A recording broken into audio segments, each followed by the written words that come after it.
नमस्ते सबैजनालाई नेपाल अनलाइन स्कुलमा सबैलाई स्वागत छ।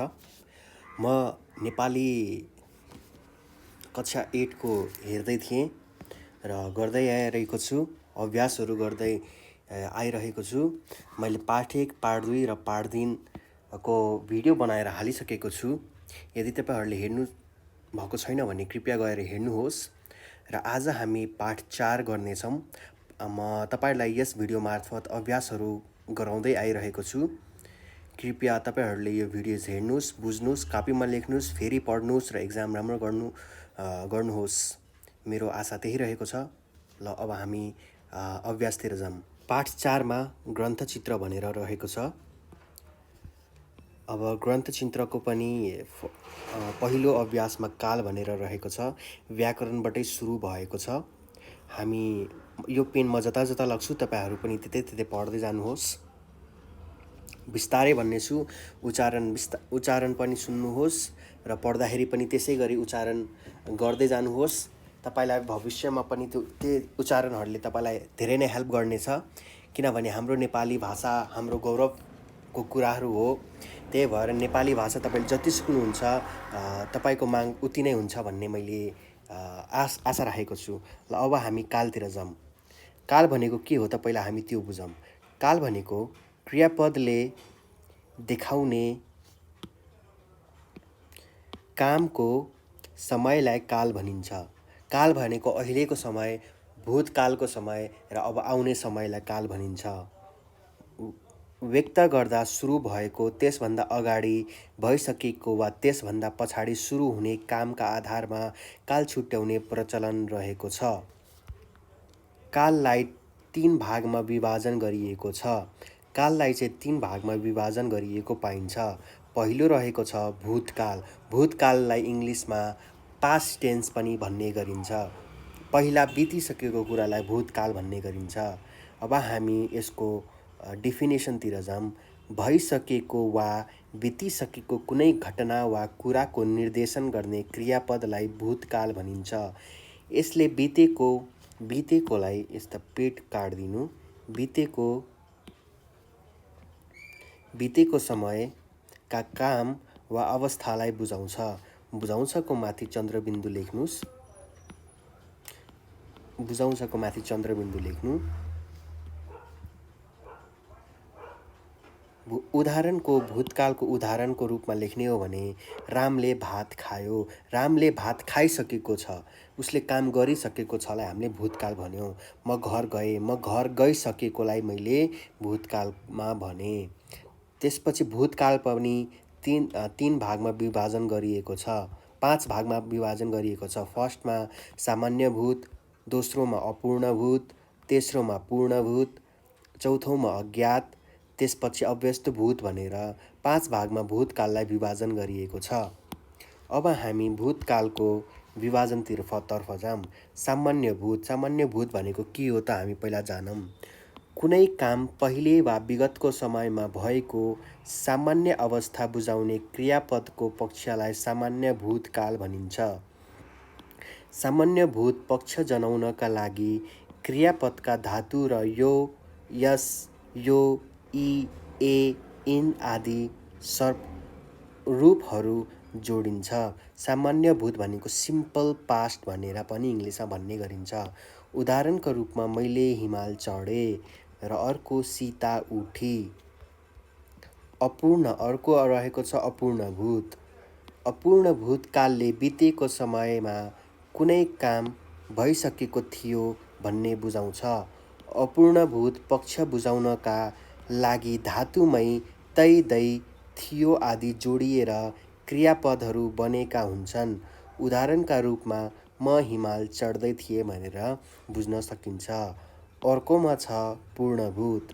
पूर्ण भूत पक्षले कुनै पनि काम बितेको समयमा पुरा भइसकेको थियो भन्ने जनाउँदछ र त्यसको असर समेत बाँकी नरहेको अवस्था बुझाउने क्रियापद हो।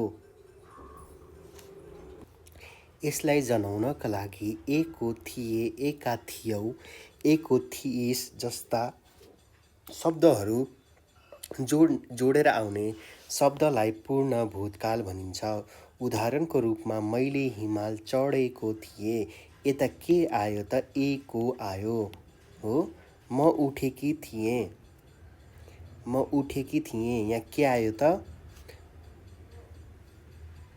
यहाँ के आयो त? म उठेकी थिएँमा एकी भनेर आयो।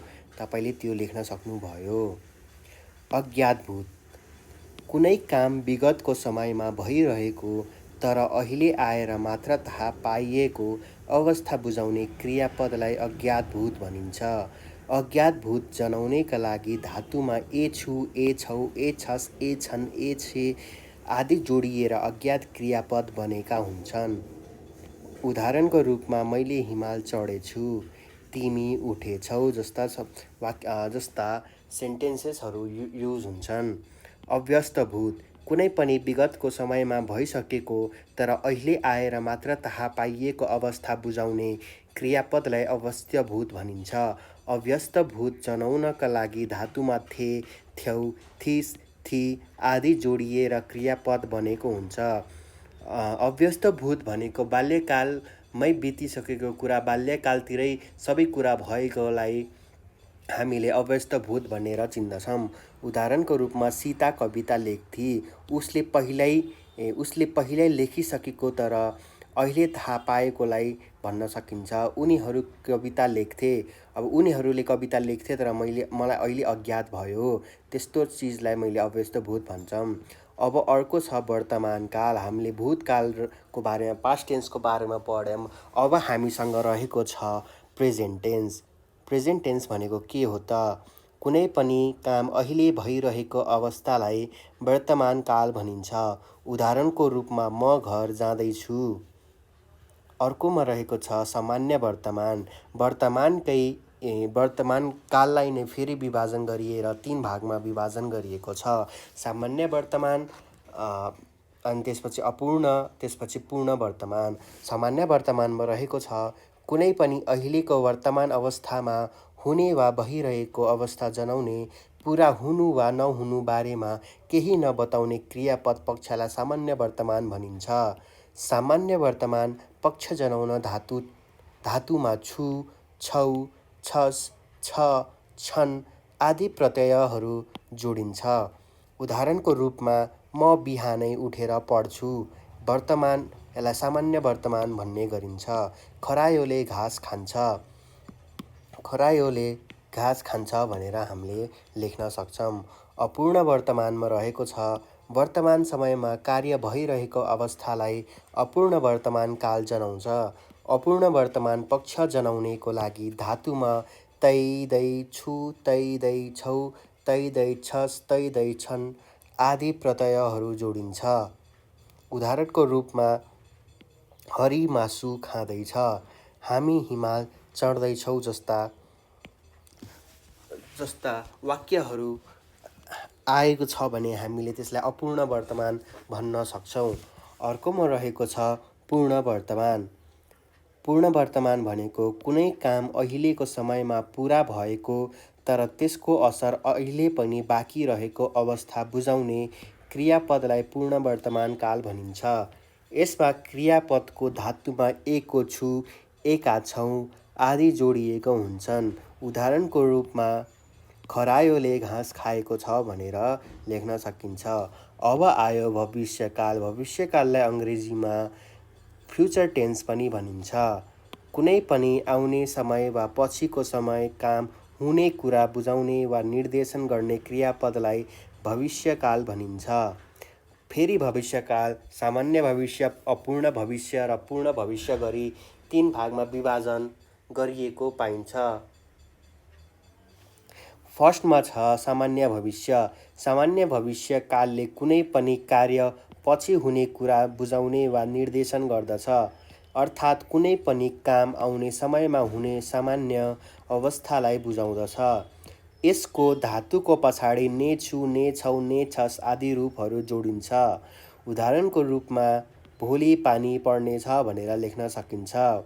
अपूर्ण भविष्य कुनै पनि काम पछि वा आउने समयमा भइरहेको अवस्थालाई अपूर्ण भविष्यकाल बुझाउँछ।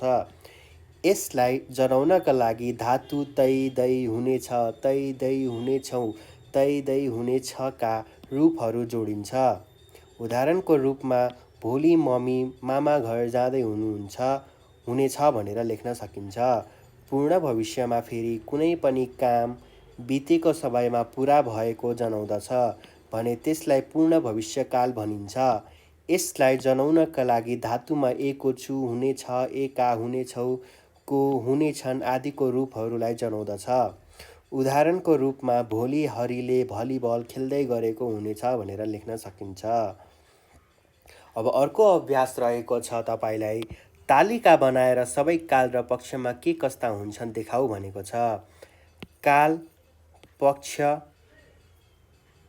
अपूर्ण, पूर्ण, अज्ञात र अव्यस्त।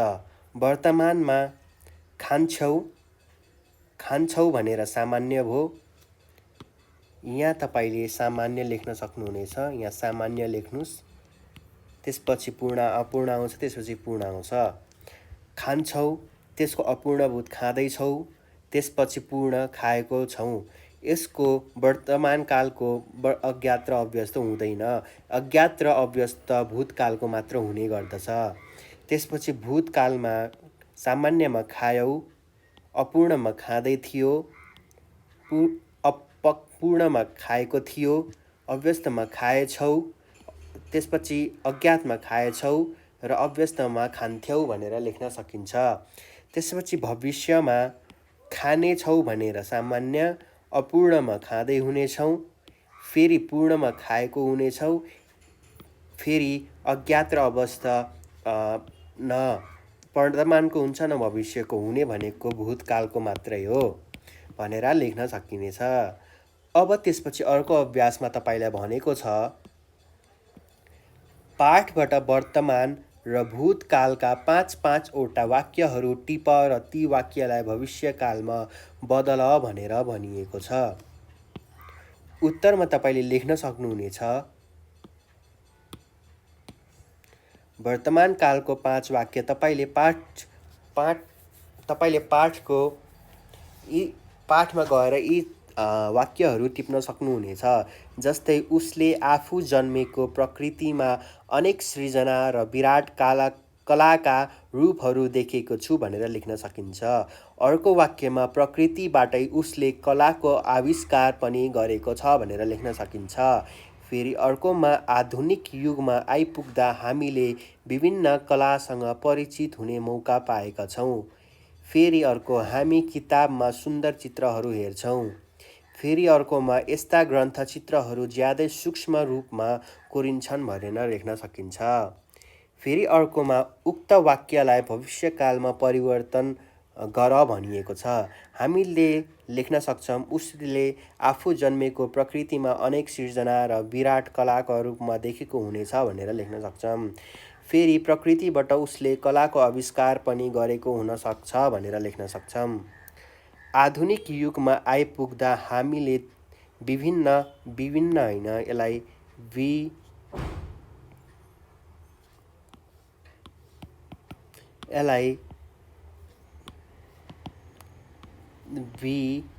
विभिन्न लेख्न सक्छौँ। यो हैन यो हो है। कालसँग परिचित हुने मौका मैका हैन, यो मैका हैन मौका हो लेख्न सकिनेछ। मौका पाएको हुनेछौँ। फेरि अर्कोमा हामी किताबमा सुन्दर चित्रहरू हेर्नेछौँ। फेरि यस्ता ग्रन्थ चित्रहरू ज्यादै सूक्ष्म रूपमा कोरिएको हुनेछन् भनेर लेख्न सक्छौँ। छापाखानाको आविष्कार हुनुभन्दा पहिले मानिसले आफूलाई आवश्यक पर्ने चित्रहरू पर्ने हो यो चित्रहरू हातले कोर्ने छ भनेर लेख्न सकिन्छ। फेरि प्राचीन कालदेखि नै ग्रन्थको बाहिरी गातामा चित्र बनाइने छ भनेर लेख्न सक्छौँ। त्यसपछि त्यस्ता चित्रहरू हस्तलिखित ग्रन्थहरूमा लेखिएको विषयवस्तु र भावसँग मिल्ने खालको हुनेछन् भनेर लेख्न सक्छौँ। फेरि ग्रन्थगाथा बनाउन प्राय काठको चिल्ला फ्ल्यागहरू प्रयोग गरिनेछ भनेर लेख्न सक्छौँ।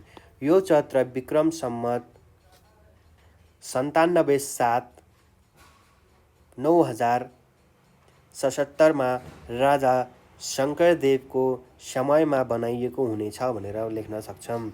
भूतकालका वाक्यहरू अब टिपोट भनेर लेखेको छ।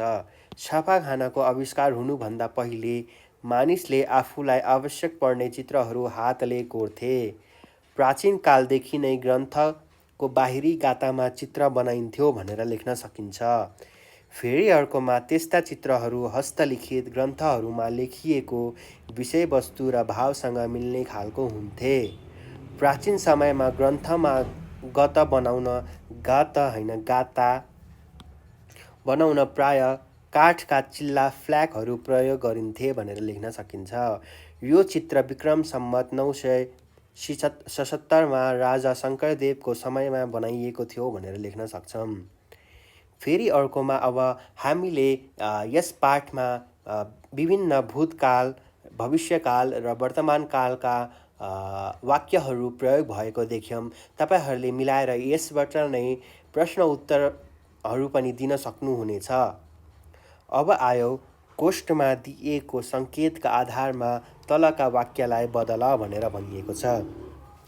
फर्स्टमा तपाईँलाई प्रश्न दिएको छ, महेश ग्रन्थचित्र हेर्छ लाई अपूर्ण भविष्यमा बदल। अपूर्णमा तै दै युज हुनेछ र यसलाई भविष्यमा बदल भनेछ। हामीले उत्तरको रूपमा महेश ग्रन्थचित्र हेर्दै हुनेछ, हेर्दै तै दै पनि आएको छ यहाँ र हुनेछ भविष्यकाल पनि प्रयोग भएको देखिन्छ। अर्कोमा रहेको छ सरोजले राम्रो चित्र बनाउँछलाई अव्यस्त भूतमा लग भनेछ।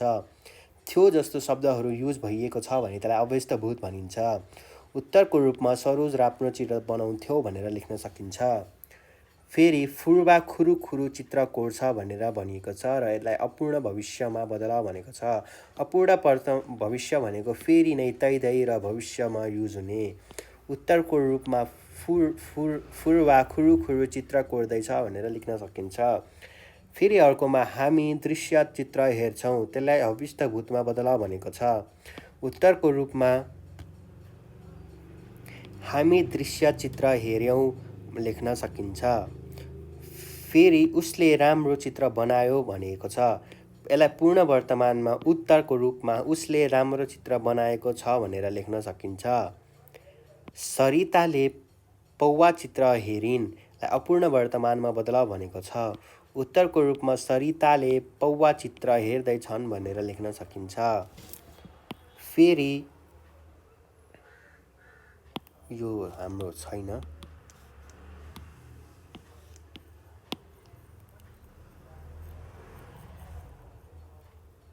फेरि अर्को छ राम लखनले चित्रमा रङ, त्यसलाई पूर्ण भविष्यमा बदल भनेको छ। तपाईँलाई भर भनेर क्रियापद दिएको छ, क्रिया दिएको छ।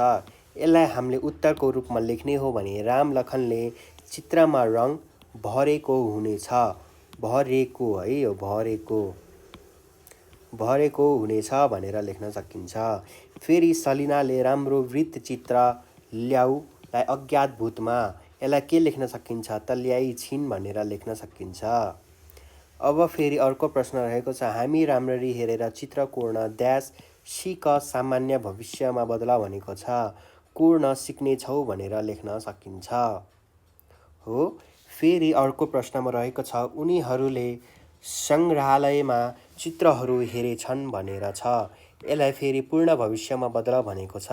उत्तरको रूपमा उनीहरूले सङ्ग्रहालयमा चित्रहरू हेरेका हुनेछन् भनेर लेख्न सकिनेछ। मैले ग्रन्थचित्रहरू पाठ पढेलाई अपूर्ण वर्तमानमा बदल भनेको छ। उत्तरको रूपमा म ग्रन्थचित्र पाठ पढ्दैछु भनेर लेख्न सकिन्छ। फेरि अर्को अभ्यासमा रहेको छ कोष्ठमा दिएको धातु र सङ्केतका आधारमा खाली ठाउँ भर भनिएको छ। फेरि त्यस्तै प्रश्नहरू तपाईँको सामु आएको छ। सीता राम्रो चित्र ड्यास बनाऊ अपूर्ण भूत। सीता राम्रो चित्र बनाउँदै थिइन् भनेर लेख्न सकिन्छ। फेरि अर्को प्रश्न रहेको छ उसले ताम्रपत्रमा चित्र ड्यास कोर अव्यस्त भूतमा बदल भनेको छ। त्यसलाई हामीले कोर थियो भनेर लेख्न सकिन्छ। सन्तमान धेरै पौवा चित्र ड्यास बनाउलाई अपूर्ण भूतमा बदल भनेको छ। बनाउँदै थियो भनेर लेख्न सकिन्छ। फेरि पासाङले राम्रा राम्रा चित्र ड्यास कोर पूर्ण वर्तमान भनेको छ। पासाङले राम्रा राम्रा चित्र कोर्दैछ भनेर लेख्न सकिन्छ।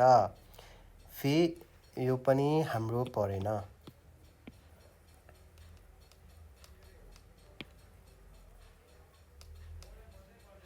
अब फेरि अर्कोमा रहेको छ भविष्यकालमा क्रियापदहरूको प्रयोग गरी 5 वाक्यमा आफ्नो लक्ष्य बताऊ भनेको छ।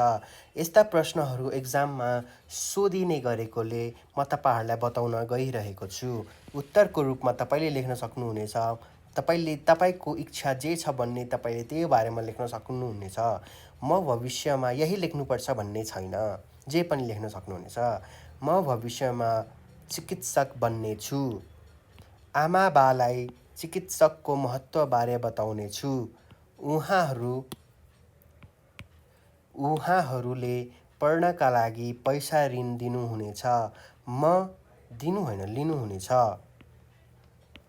लिनुहुनेछ। म मिहिनेत गरी पढ्नेछु। डाक्टर भएपछि गाउँमा गएर रोगीहरूको सेवा गर्नेछु भनेर लेख्न सकिन्छ। फेरि अर्कोमा छ उत्तर भन भनेर तपाईँलाई अभ्यास दिइएको छ। कमा रहेको छ मानव मनलाई लोभ्याउने कला कुन कुन हुन् भनेको छ। उत्तरमा मानव मनलाई लोभ्याउने कला चित्रकला, मूर्तिकला, वस्तुकला हो है यो, वस्तुकला र नृत्यकला हुन्। ग्रन्थचित्र ललित कलाको कुन भेद अन्तर्गत पर्दछ? उत्तरको रूपमा ग्रन्थचित्र ललित कलाको दृश्य भेद अन्तर्गत पर्दछ भनेर लेख्न सकिन्छ। गमा रहेको छ कस्ता चित्रलाई गाता चित्र भनिन्छ भनेर भनिएको छ। उत्तरमा ग्रन्थको बाहिरी गातामा बनाइने चित्रलाई गाता चित्र भनिन्छ भनेर लेखिएको छ। हामीले पाठ 4 ग्रन्थचित्रको बारेमा पनि अभ्यास गर्यौं। यस पाठको सारांश यही च्यानलमा आउनेछ। कृपया केही बेर प्रतीक्षा गर्नुहोस्। हामीले अभ्यास गराइसकेका छौँ र यस पाठको सारांश चाँडैभन्दा चाँडै आउँछ। कृपया पढ्दै गर्नुहोला, राम्ररी पढ्नुहोस्। नेपाली सब्जेक्टलाई नेग्लेक्ट नगर्नुहोस्, किनभने कम मार्क्स आउने गर्छ। तपाईँहरूले यदि राम्रो पढ्नुहुन्छ भने तपाईँहरूले राम्रो मार्क्स ल्याउन सक्नुहुनेछ। यदि तपाईँहरूले ठिक एन्सर लेख्नुभयो भने हामीले दिने भनेको तपाईँहरूलाई उत्तरहरू हो। तपाईँले मिलाएर कसरी लेख्नुहुन्छ भन्ने तपाईँको हातमा छ। राम्रो लेख्नुहोस्, राम्रो पढ्नुहोस्। Keep smiling, keep learning. Thank you. अब हामी पाठ 5 मा भेट्नेछौँ। धन्यवाद। ओम।